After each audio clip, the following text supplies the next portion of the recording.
Salut à tous. Je suis Anne-Marie Legrand et vous êtes sur une chaîne dédiée à l'orientation professionnelle et au choix de carrière. Si ce sujet vous intéresse, abonnez-vous. Et maintenant, passons directement au thème de la vidéo Le d'aujourd'hui. mot biotechnologue vient de la combinaison des mots grecs bio, vie, techne, compétence, art et logo, enseignement. Cela reflète parfaitement l'activité d'un biotechnologue.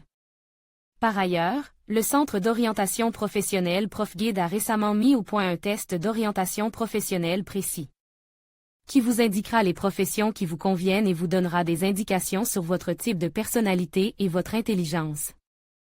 Une profession convient à ceux qui s'intéressent à la physique, aux mathématiques, à la chimie et à la biologie, voire choisir une profession en fonction de l'intérêt pour les matières scolaires.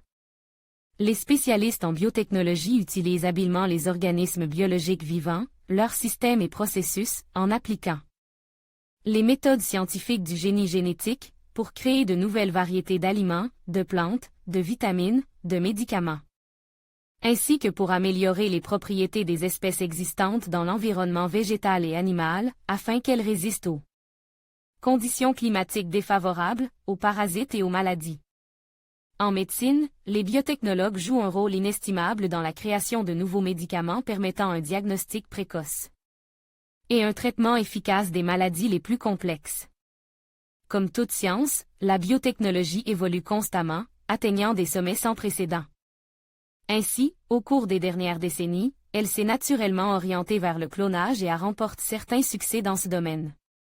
Le clonage d'organes humains vitaux, foie, reins, donne une chance de traitement, de guérison complète et d'amélioration de la qualité de vie de personnes du monde entier.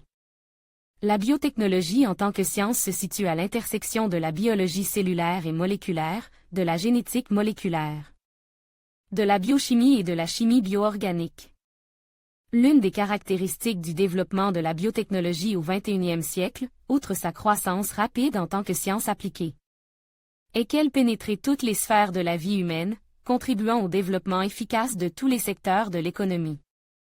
En fin de compte, tout cela contribue à la croissance économique et sociale du pays. La planification et la gestion rationnelle des réalisations biotechnologiques peuvent résoudre des problèmes aussi importants pour la Russie que le développement des territoires vides et l'emploi de la population. Cela sera possible si les réalisations scientifiques sont utilisées comme outil d'industrialisation pour créer des petites industries dans les zones rurales. Le progrès général de l'humanité doit beaucoup au développement de la biotechnologie. Mais d'un autre côté, on estime à juste titre que si la diffusion incontrôlée de produits génétiquement modifiés est autorisée, elle peut contribuer à perturber l'équilibre biologique de la nature et, en fin de compte, mettre en danger la santé humaine.